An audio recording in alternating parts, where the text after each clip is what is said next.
ह्या स्पॉटपासून पुढेच 200-300 मीटरवरचा एक व्हिडिओ बनवला होता सापगावच्या तिथला. रस्त्याने दाखवले होते, खड्डे दाखवले होते आणि तिथनंच 200 मीटरच्या अंतरावर इथे बसवंत नगर पण आहे आणि इथे अक्षयचा धाबा असा एक बॅनरसुद्धा आहे. आणि तुम्ही इथले खड्डे बघू शकता. तुम्ही एवढ्या डेंजर लेवलचा विषय इथे 200 मीटरपर्यंत कंटिन्यू खड्डे आहेत. म्हणजे इथं थोडा पण असा रस्ता नाही का जिथे गाडी व्यवस्थित जाऊ शकते, बाईक जाऊ शकते. बाईकला जाण्यापुरती पण इथं रस्ता नाही आहे. आता या गाड्या बघा पूर्ण खड्ड्यांमधून जातात.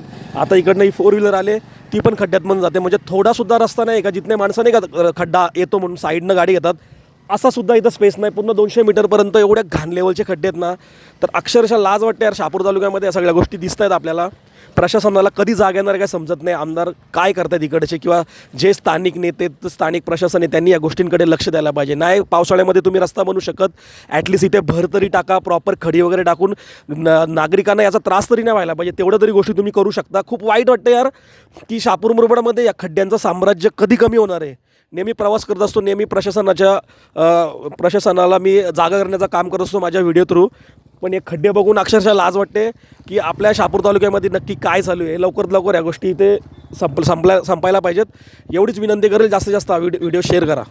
बस तुम्ही या गाड्या बघू शकता आता.